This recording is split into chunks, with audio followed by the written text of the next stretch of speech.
இயேசு கிறிஸ்துவும் அவருடைய சீஷர்களும் எரிகோவை விட்டு புறப்படும் பொழுது பர்த்திமேயு என்கிற ஒரு குருடன் வழியில் உட்கார்ந்து பிச்சை கட்டுக் கொண்டிருந்தான். அப்பொழுது நசரேயனாகிய இயேசு கிறிஸ்து வருகிறார் என்பதை அவன் கேள்விப்பட்டு, இயேசுவே, தாவீதின் குமாரனே, எனக்கு இரங்கும் என்று சத்தமிட்டான். அப்பொழுது அருகே இருந்தவர்கள் அவனை பார்த்து, உன் வாயை மூடு, போதகரை தொந்தரவு செய்யாதே என்று அதட்டி அவனை கடிந்து கொண்டார்கள்.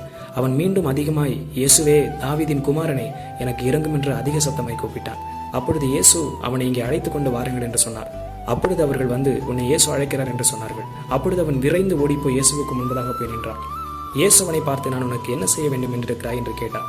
அதற்கு அவன் சொன்னான், ஆண்டவரே, நான் குருடனாய் இருக்கிறேன், நான் பார்வையடைய வேண்டும் என்று விரும்புகிறேன் என்று சொன்னான். இயேசு அவனை பார்த்து, நீ போகலாம், உன் விசுவாசம் உன்னை ரட்சித்தது என்று சொன்னார். இயேசு கிறிஸ்து சொன்ன அடுத்த கணமே அவன் கண்கள் திறக்கப்பட்டது. அவன் மிகுந்த சமாதானத்தோடு கூட புறப்பட்டு போனான். என் அன்பு சகோதர சகோதரிகளே, சற்று இந்த குருடனை நினைத்து பாருங்கள். இவன் ஓரத்தில் உட்கார்ந்து எல்லா மனிதர்களாலும் உதாசீனப்படுத்தப்பட்டு, ஒதுக்கப்பட்டு, கைவிடப்பட்டு, கண்கள் தெரியாமல் பிச்சை கட்டுக் கொண்டிருந்த ஒரு மனிதன்.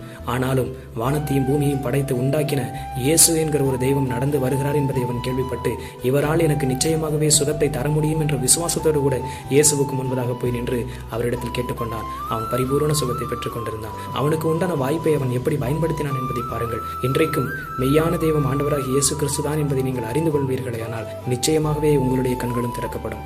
வேதம் சொல்லுகிறது, கர்த்தராகிய இயேசு கிறிஸ்துவை விசுவாசி, அப்பொழுது நீயும் உன் வீட்டாரும் ரட்சிக்கப்படுவீர்கள். நம்முடைய விசுவாசமே உலகத்தை ஜெயிக்கிற ஜெயம் என்று. எனவே இயேசுவை விசுவாசிப்போம், இந்த உலகத்தை ஜெயிப்போம். கர்த்தர் உங்களை ஆசீர்வதிப்பாராக. ஆமென்.